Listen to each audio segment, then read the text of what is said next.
आज के इस वीडियो में हम लोग महाकाव्य को पढ़ेंगे। ठीक है, महाकाव्य के अंतर्गत रामायण और महाभारत को पढ़ा जाता है। ठीक है, तो रामायण और महाभारत से संबंधित जो भी फैक्चुअल इन्फॉर्मेशन या कहा जा सकता है एग्ज़ाम के पॉइंट ऑफ व्यू से जो भी सवाल बनेंगे, सारे महत्वपूर्ण सवालों को देखेंगे। ठीक है, ये महाकाव्य जो है, महाकाव्य, ठीक है, तो महाकाव्य से भी हम लोगों को हमारे प्राचीन भारत के इतिहास के बारे में जानकारी होती है। इस महाकाव्य को साहित्यिक स्रोत के अंतर्गत रखा गया है। इसको साहित्यिक स्रोत जो है, जिसको हम लोग दो भागों में बांट कर पढ़ते हैं। एक को बोला गया है धार्मिक साहित्यिक स्रोत और दूसरे को बोला गया गैर धार्मिक साहित्यिक स्रोत। वैसा ग्रंथ जिसका किसी न किसी धर्म से, जैन धर्म, बौद्ध धर्म, वैष्णव धर्म, शैव धर्म या ब्राह्मण धर्म, हिंदू धर्म से संबंधित होता है, वैसे ग्रंथों को साहित्यिक स्रोत के अंतर्गत धार्मिक साहित्यिक स्रोत बोला गया है। फिर इसके बाद वैसा साहित्य जिसका धर्म से संबंधित नहीं होता है, वहाँ के राजनीतिक जीवन, आर्थिक जीवन, है ना, वहाँ के लोगों के बारे में, वहाँ के राजा महाराजा के बारे में, वहाँ के वंश के बारे में, वंशज के बारे में, शासक के बारे में, शासक ने क्या क्या महत्वपूर्ण कार्य किए, उसके बारे में जानकारी मिलती है। उसको गैर धार्मिक साहित्यिक स्रोत बोला गया है। ठीक है, तो साहित्यिक स्रोत, धार्मिक साहित्यिक स्रोत के अंतर्गत महाकाव्य को पढ़ा जाता है। ठीक है, तो महाकाव्य में हम लोग रामायण जो है, रामायण को पढ़ते हैं और महाभारत को पढ़ते हैं। ठीक है, रामायण को पढ़ते हैं और क्या पढ़ते, किसको पढ़ते हैं, महाभारत को पढ़ते हैं। महाभारत जो है पूरी दुनिया का सबसे बड़ा महाकाव्य है और ये रामायण जो है पूरी दुनिया का सबसे पुराना महाकाव्य है। इस दोनों की रचना संस्कृत भाषा में हुई है। रामायण और महाभारत, इन दोनों को किस भाषा में लिखा गया था, सर्वप्रथम देखा जाए तो ये संस्कृत भाषा में लिखा गया। इसके बाद इसको कई भाषाओं में, तमिल में देखा जाए, फिर उसके बाद बंगला में, फारसी में, बहुत सारे भाषाओं में, हिंदी में, इस सब ये जो रामायण और महाभारत इसका अनुवाद किया गया अलग अलग महाकवियों के द्वारा, या कह सकते हैं, है ना, जो प्रसिद्ध जो कवि थे उनके द्वारा अलग अलग भाषाओं में इनका रचना किया गया या अनुवाद किया गया। ठीक है, चलिए, तो ये रामायण क्या है, तो रामायण दो शब्दों के मेल से बना हुआ है, राम प्लस अयन। अयन का मतलब होता है यात्रा। तो राम के जीवन की पूरी यात्राओं को इस ग्रंथ में, रामायण ग्रंथ में उल्लेख किया गया है। ठीक है, समझ में आ गया होगा। ठीक है, ये रामायण है क्या, तो इस रामायण ग्रंथ में, है ना, राम की जीवन की पूरी जीवन गाथा को इसमें उल्लेख किया गया है ना। ये रामायण से हम लोग को बहुत ज़्यादा कह सकते हैं, है ना, नैतिक जीवन के बारे में जानकारी मिलती है, पारिवारिक जीवन के बारे में इस रामायण से हम लोग को जानकारी मिलती है कि एक परिवार के साथ कैसे रहना है, कैसे, है ना, समाज को कह सकते हैं किस तरीके से चलाना है। फिर इसके बाद अगर देखा जाए तो नैतिक जीवन के बारे में, किसी से कैसे व्यवहार करना है, किसी से कैसे बातें करनी है कि नहीं, इन सारी बातों के बारे में हम लोगों को कह सकते हो जो जानकारी मिलती है, जानकारी वो रामायण से मिलती है। और ये महाभारत जो बुक है ये भी संस्कृत में लिखी गई है। ठीक है, और इस महाभारत जो किताब है इसको जंग की किताब कहा जाता है। इसमें जंग से संबंधित सारे नियमों के बारे में, जंग को कैसे जीता जाए, क्या जंग में होती है, सारी महत्वपूर्ण बातों का उल्लेख इस महाभारत में किया गया है। कौरव और पांडव के बीच में जो युद्ध हुआ था, उन्हीं युद्ध को इसमें चर्चा किया गया। ठीक है, इसी में जो थे अर्जुन थे, जिनको कृष्ण भगवान जो थे, उन्हीं और अर्जुन के बीच में जो एक वार्तालाप हुई थी, बातचीत हुई थी ना, जिससे क्या हुआ, अंततः ये जो कौरवों जो हुआ उनका विनाश हो पाया। ठीक है, तो इन सारी बातों का उल्लेख इसमें किया गया। भगवत जो गीता है ना, वो जो भीष्म पर्व है, ये महाभारत जो है ये 18 दिन तक इसका युद्ध चला था। तो उस 18 दिन तक का युद्ध चला था, इसलिए महाभारत को, है ना, कह सकते 18 भागों में बांटा गया है। ठीक है, 18 चैप्टर्स भी कहा जा सकता है। 18 चैप्टर्स में बांटा गया, जिसको कहा गया 18 पर्वों में बांटा गया है। उसमें एक भीष्म पर्व है, उसमें भगवत गीता के बारे में चर्चा की गई। उसी में, है ना, अर्जुन और कृष्ण भगवान के बीच के वार्तालाप में जो भी प्रश्न उत्तर की बातें हुई, उन सारी बातों का उसमें चर्चा किया गया है। ठीक है, चलिए, तो क्रम से हम लोग देखेंगे। सबसे पहले जान लें कि ये है क्या। ठीक है। रामायण क्या है? तो राम की यात्रा है, राम के जीवन से संबंधित सारी महत्वपूर्ण बातों का उल्लेख इसमें किया गया है ना। एक नैतिक जीवन के बारे में, एक पारिवारिक जीवन के बारे में, इन सारे महत्वपूर्ण कह सकते हैं किसी से कैसे बात करना है ना, इन सारी महत्वपूर्ण बातों का चर्चा इस रामायण में किया गया। देखिए, इस सबसे पहले जान लेते हैं कि किस भाषा में लिखा गया है। तो ये संस्कृत भाषा में लिखा गया है। उसके बाद जानेंगे कि इसके रचनाकार कौन है ना। इसके रचनाकार जो है रत्नाकर है। इसके रचनाकार का मूल नाम जो है रत्नाकर है, लेकिन ये वाल्मीकि से भी प्रसिद्ध है। सारे लोग नॉर्मली जानते हैं कि रामायण के जो लेखक है वाल्मीकि है, लेकिन इनका मूल नाम जो है रत्नाकर है। पर ये भार्गव और वाल्मीकि नाम से भी जाने जाते हैं। ठीक है, तो ये कह सकते हैं रत्नाकर या वाल्मीकि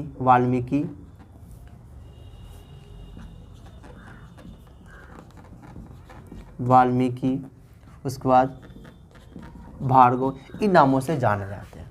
ठीक है, मूल नाम रत्नाकर है, वाल्मीकि और भार्गव नाम से भी ये जाने जाते हैं। तो रामायण के रचनाकार कौन है? तो वाल्मीकि, रत्नाकर या भार्गव हैं। ठीक है, चलिए तीनों इन्हीं का नाम है।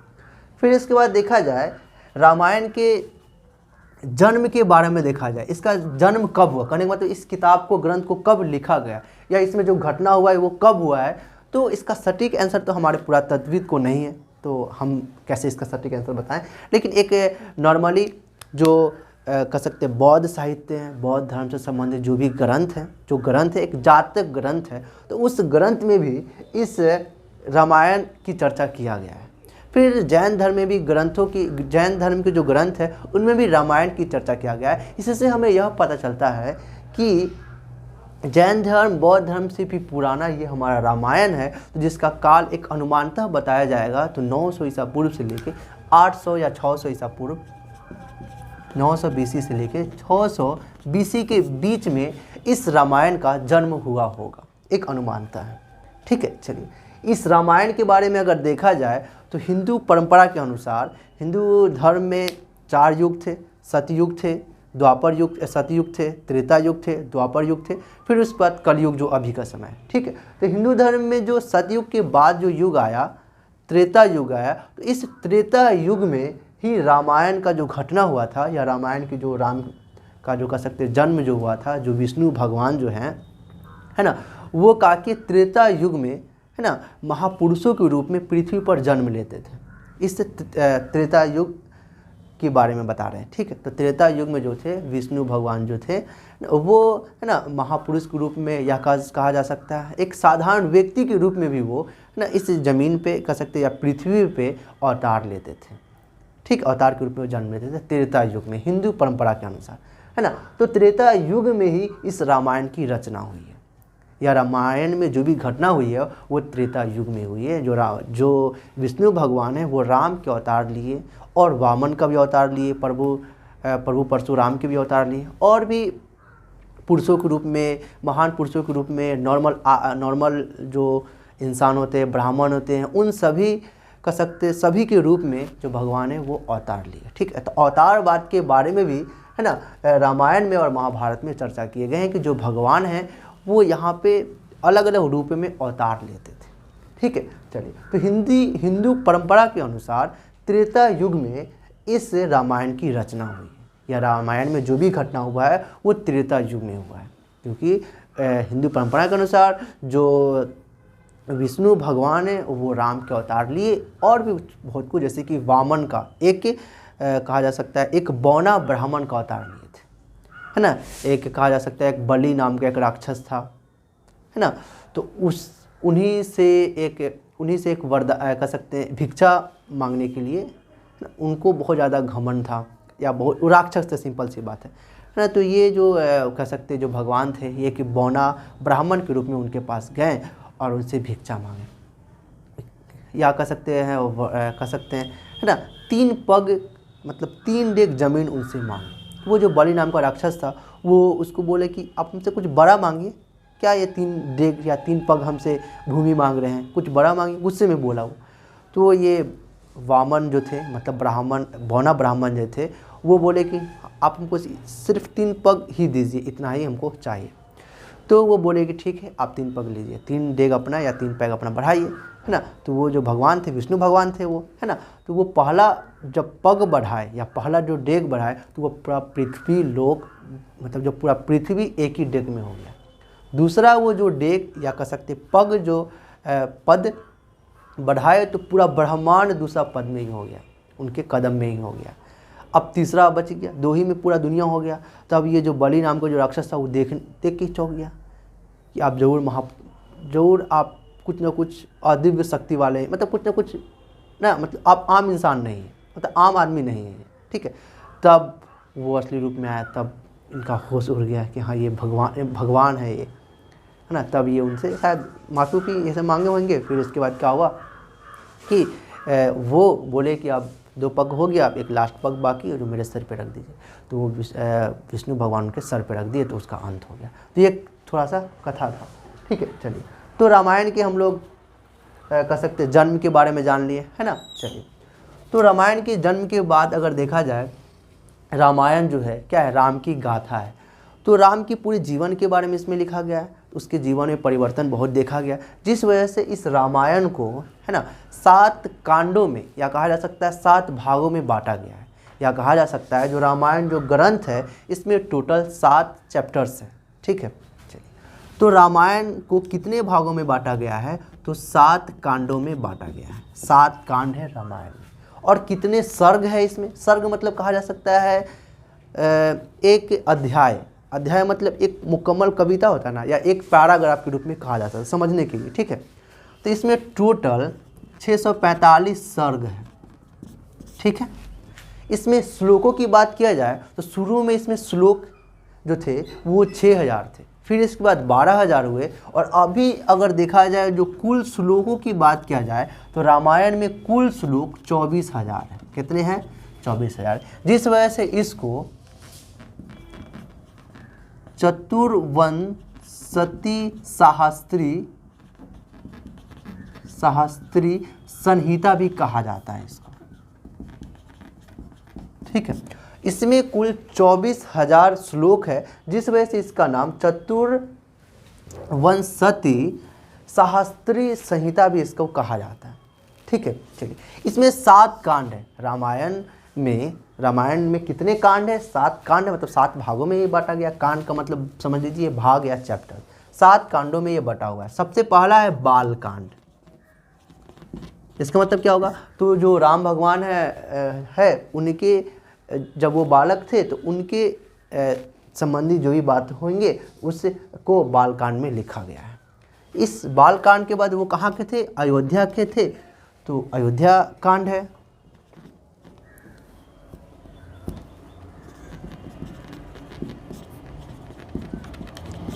इसके बाद वो वनवास गए, उन्हीं के बारे में जो भी बात लिखा गया है ना। तो वनवास गए जंगल में गए 14 वर्षों के लिए, है ना, जिसको कहा गया अरण्यक कांड,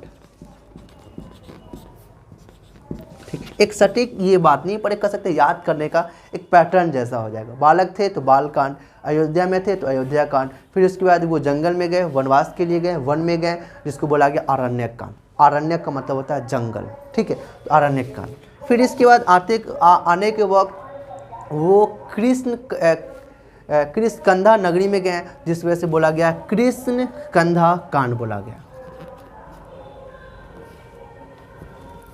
किष्किंधा कांड बोला गया।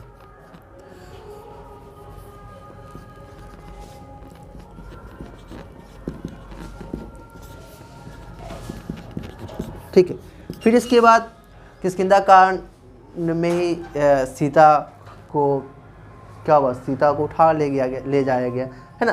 तो उसके बाद क्या हुआ कि हनुमान भगवान इसके बाद कह सकते हैं आए, है ना। तो हनुमान कांड बोला जाता है, तो हनुमान कांड नहीं बोला जाता है, हनुमान को ही सुंदर नाम से जाना जाता है, जिस वजह से इसको बोला गया सुंदर कांड, ठीक है। इसके बाद क्या हुआ? युद्ध हुआ, जिस वजह से बोला गया युद्ध कांड। फिर इसके बाद क्या हुआ? अब क्या हुआ कि अब ये सबसे लास्ट जो था रामायण का कह सकते हैं कहा जा सकता है कि इसका सबसे अंतिम भाग है, जिस वजह से इसको बोला गया उत्तरकांड। तो ये 7 भागों में रामायण के कांड को बांटा गया है, मतलब रामायण को 7 भागों में बांटा गया है। तो ये उनके 7 भाग है या 7 चैप्टर्स है जिसको कांड बोला गया है। पहला है बाल्यकांड, दूसरा अयोध्या कांड, तीसरा आरण्यक कांड, चौथा किष्किंधा कांड, उसके बाद देखा जाए 5वां जो है सुंदरकांड, छठा युद्ध कांड, 7वां उत्तरकांड। ये 7 जो हो गए, कितने क्या हो गए, ये कांड हो गए। इसके सर्गों की बात किया जाए तो बालकांड में टोटल 77 सर्ग है। बालकांड में कितने टोटल सर्ग है, तो 77 सर्ग है। अगर अयोध्या कांड में देखा जाए तो 119 इसमें सर्ग है। अयोध्या कांड में कितने सर्ग है, 119 सर्ग है। फिर इसके बाद आरण्य कांड में देखा जाए तो 75 इसमें सर्ग है।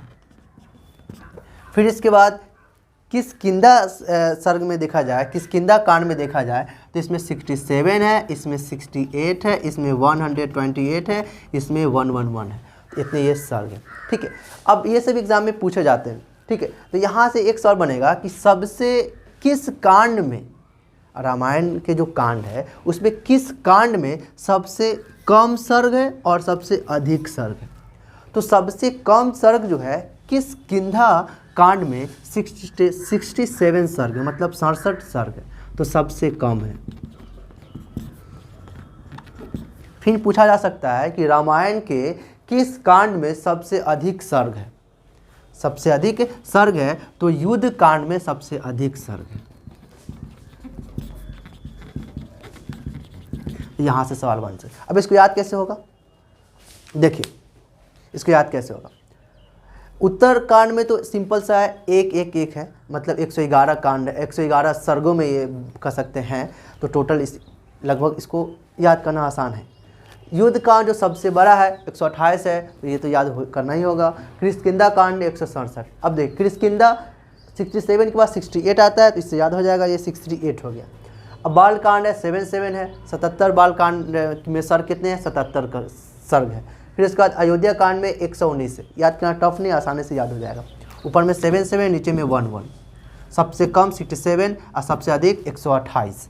बीच में क्या हो जाएगा, 67 के बाद 67 हो जाएगा, ये बचा 2 गो, ये 75 है और ये 119 है। सिंपल सा यह याद आसानी से हो जाएगा। ठीक है, चलिए। तो रामायण कितने कांडों में बटा हुआ है, 7 कांडों में बटा हुआ है। बाल कांड, अयोध्या कांड, अरण्य कांड, किष्किंधा कांड, सुंदरकांड, युद्ध कांड और उत्तरकांड। ठीक है, कितने सर्गों में बटा हुआ है, तो टोटल 645 सर्गों में ये बटा हुआ है।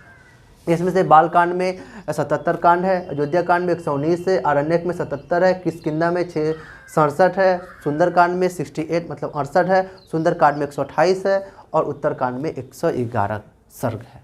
ठीक है, चलिए। अब इसके बाद अगर बात किया जाए तो इसके जो कांड है, जैसे कि बाल कांड है, इस पे एक पुस्तक लिखना खंड काव्य कहलाता है। ठीक है, तो इस कांडों में से कोई भी कांड पे पुस्तक लिखना, जैसे कि मान लेते हैं अरण्य कांड पे कोई पुस्तक लिखते हैं कोई कवि, तो उनको बोला जाता है खंड काव्य। ठीक है, चलिए। फिर अगर इसके बाद अगर बात किया जाए, है ना, तो इसके अब हम लोग है ना अनुवाद के बारे में जान लेते हैं कि किस किस कवियों ने, है ना, किस किस भाषाओं में इस रामायण का अनुवाद किया है। सबसे पहले अगर देखा जाए तो तमिल भाषा में इसका सर्वप्रथम अनुवाद, है ना, कंबन नाम का एक कवि थे जो दक्षिण भारत के थे, जो चोल वंश के समय में, है ना, समय के कह सकते हैं, है ना, कुलोतुंग तृतीय के दरबार के एक व्यक्ति थे कंबन, जिन्होंने तमिल भाषा में रामायण का अनुवाद किया था। ठीक है, जिसका नाम क्या था, रामावतारम। ठीक है, रामावतारम। ठीक है, तो तमिल भाषा में कहा जा सकता है चोल वंश के जो शासक के दरबार में जो थे, कुलोतुंग तृतीय के दरबार में जो कंबन थे, जिन्होंने रामायण को रामावतारम या कंब रामायण नाम से इन्होंने अनुवाद किया था। ठीक है, तमिल भाषा में। एग्जाम में पूछा जा सकता है कि सर्वप्रथम रामायण को तमिल भाषा में किसने अनुवाद किया, तो आप नॉर्मली बता दीजिएगा कंबन ने किया। किसने किया, कंबन ने किया। ठीक है, चलिए। फिर इसके बाद अगर देखा जाए तो बांग्ला भाषा में रामायण का सर्वप्रथम अनुवाद कृतिवास ओझा ने किया।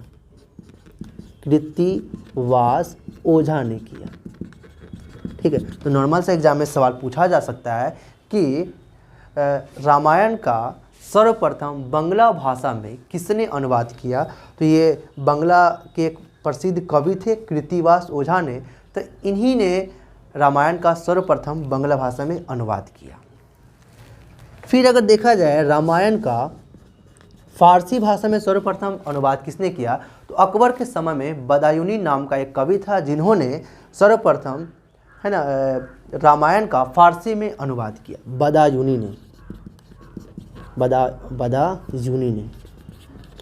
ठीक है, चलिए, तो ये इन सारी महत्वपूर्ण बातों को आप अच्छे से नोट कर लीजिएगा, क्योंकि यहाँ से सवाल एग्जाम में सिंपल सा पूछे जा सकते हैं कि सर्वप्रथम रामायण का फारसी भाषा में किसने अनुवाद किया, तो बदायूनी ने।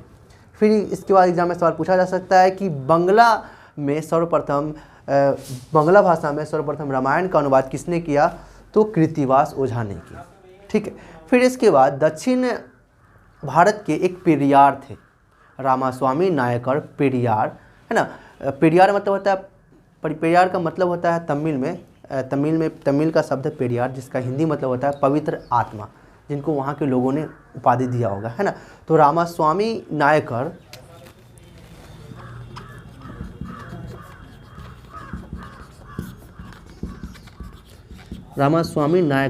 पेरियार, सब पूरा नाम ही बोल सकते हैं, पेरियार, रामास्वामी नायकर पेरियार, है ना, जिन्होंने रामायण को तमिल भाषा में अनुवाद किया था। इसके बाद में, पहले नहीं, सर्वप्रथम नहीं, बाद में अनुवाद किया था, है ना, जिनका नाम रखा सच्ची रामायण। तमिल भाषा में सच्ची रामायण कुछ और बोला गया होगा, है ना, लेकिन उसका हिंदी नाम है सच्ची रामायण।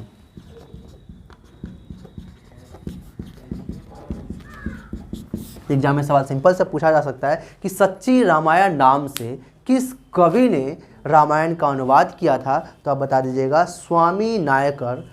रामास्वामी नायकर पेरियार ने, है ना, रामायण को सच्ची रामायण नाम से अनुवाद किया।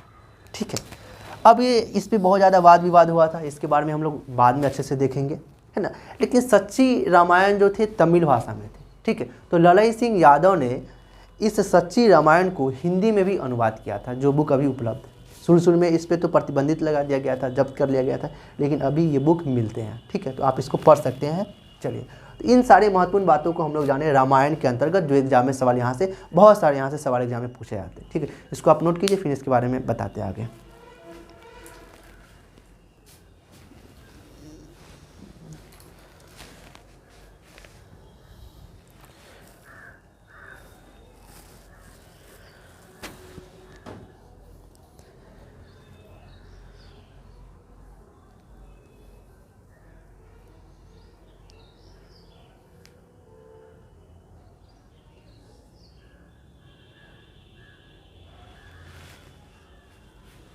चलिए, इतना नोट हो गया अच्छे से। चलिए, ये जो रामायण है, ठीक है, इस रामायण को, है ना, आदि काव्य कहा जाता है। आदि मतलब क्या होता है, प्रारंभ, और ये काव्य, इस वजह से इस रामायण को आदि काव्य कहा जाता है, मतलब सबसे शुरू का ग्रंथ, सबसे प्राचीन ग्रंथ माना जाता है।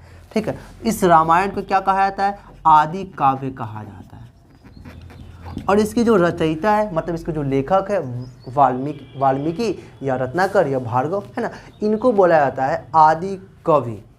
ठीक है, इसके रचनाकार को या इनके जो संकलन करता है ना, वाल्मीकि को क्या बोला जाता है, आदि कवि बोला जाता है। चलिए, तो ये महत्वपूर्ण बातें हो गए रामायण से जुड़ा हुआ। ठीक है, चलिए, अब हम लोग महाभारत के बारे में जानते हैं। महाभारत में श्लोकों की अगर बात किया जाए, तो इसमें जो श्लोक है, शुरू में इसमें प्रारंभ में श्लोक 8800 था, तब इसका नाम जो था जय संहिता था। जय संहिता के नाम से इस महाभारत को जाना जाता था, जब इसमें 8800 श्लोक थे। फिर इसके बाद जब इसमें बढ़ाकर जब कह सकते हैं 24,000 जब इसमें श्लोक हुआ, तब इसका नाम भारत रखा गया। वैदिक सभ्यता में, वैदिक जन में एक कबीला था, भरत नाम का एक कबीला था, तो उसी भरत वंशजों के गाथा को इस महाभारत नामक ग्रंथ में लिखा गया है। ठीक है, तो इसी 24,000 ग्रंथ जब इसमें श्लोक थे, 24,000 जब इसमें श्लोक थे, तब इसको भारत नाम से जाना जाता था, महाभारत को। ठीक है, अभी कुल अगर श्लोकों की बात किया जाए कि महाभारत में कितने हैं, तो 1,00,000 श्लोक हैं। ठीक है, तो 1,00,000 श्लोक है, तब इसका नाम बोला गया महाभारत। क्या बोला गया? महाभारत बोला गया। समझ में आ गया होगा। महाभारत में क्या है बता चुके हैं, इसमें युद्ध, कौरव और पांडवों के बीच की युद्ध और उसके संघर्षों की चर्चा इस महाभारत में है। ठीक है, इसकी रचनाकार के बारे में देखा जाए, है ना, तो इसकी जो रचनाकार है वो वेद व्यास है। ठीक है, इसके अगर जन्म के बारे में देखा जाए तो इसके बारे में भी सटीक एक आंसर अभी पुरातत्वविद ने नहीं बता पाया है, लेकिन इसके बारे में देखा जाए तो जैन साहित्य और बौद्ध साहित्य जो है, मतलब जैन धर्म से संबंधित जो ग्रंथ है ना, और बौद्ध धर्म से संबंधित जो ग्रंथ है, उसमें भी, है ना, इस महाभारत और रामायण की चर्चा है, जिस वजह से हम लोग कह सकते हैं कि इसका भी जन्म कह सकते हैं, या जो विकास हुआ है वो 900 BC से लेकर 600 BC के करीब भी इसका विकास हुआ होगा या जन्म हुआ होगा। चलिए ठीक है, अब अगर महाभारत के बारे में अगर देखा जाए, है ना, तो महाभारत में जो है टोटल 18 पर्व है। पर्व का मतलब समझिए चैप्टर्स। ठीक है, तो महाभारत जो है टोटल 18 चैप्टर्स में, या कह सकते हैं 18 पर्वों में बटा हुआ है, क्योंकि महाभारत का युद्ध 18 दिन तक चला था, जिस वजह से इसको 18 चैप्टर्स में या 18 पर्व में लिखा गया है। ठीक है, तो महाभारत में कितने पर्व है, तो कुल 18 पर्व है। इसमें एक पर्व है भीष्म पर्व, है ना, तो भीष्म पर्व में भगवत गीता या गीता का उल्लेख किया गया है। तो गीता के बारे में जानकारी या भगवत गीता के बारे में जानकारी हम लोग को कहाँ से हुई है, तो इसी भीष्म पर्व से हुई है। तो इसी में उल्लेख है गीता या भगवत गीता के बारे में। ठीक है, तो भीष्म पर्व से ही हमको जानकारी मिली। और इसी भीष्म पर्व में अर्जुन और कृष्ण भगवान के बीच में जो प्रश्न उत्तर हुआ या वार्तालाप, जो भी बातचीत हुई है, उन सारी बातों का या उन सारी घटनाओं का उल्लेख इसी भीष्म पर्व से हम लोगों को प्राप्त हुई है। फिर इसी भीष्म पर्व में अवतारवाद के बारे में भी जानकारी मिलती है। ठीक है, चलिए, तो ये हम लोग जान गए महाभारत से जुड़े कुछ महत्वपूर्ण बातें जान ली हम लोग। ठीक है, अब हम लोग इसके अनुवाद के बारे में जान लेते हैं, किस किस कवियों ने इसको अलग अलग भाषाओं में अनुवाद किया है।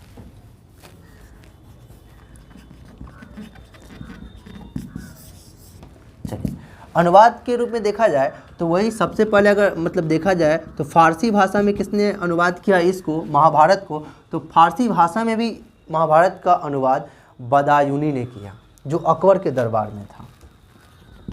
बदायूनी ने, ठीक है, जो अकबर के दरबार में था, जिन्होंने महाभारत को रज्मनामा नाम से अनुवाद किया था।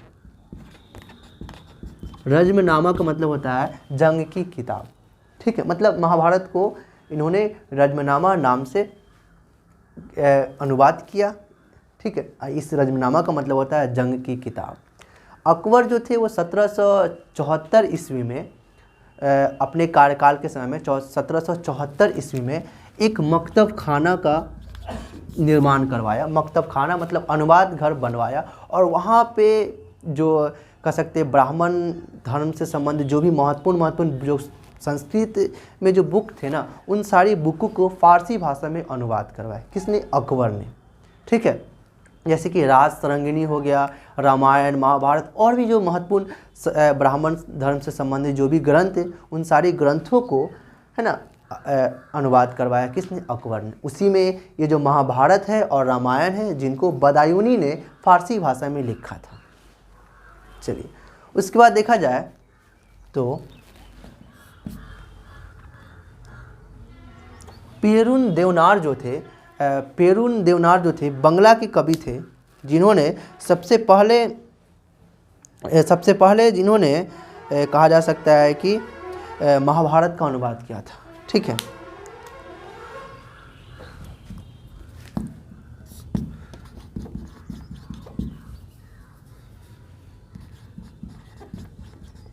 तमिल के थे पेरुन देवनार।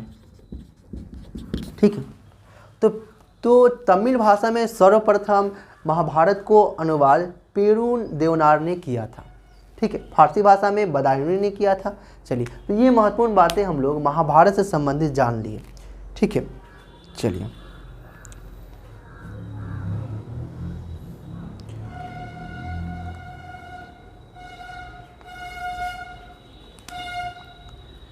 तो बदायूनी ने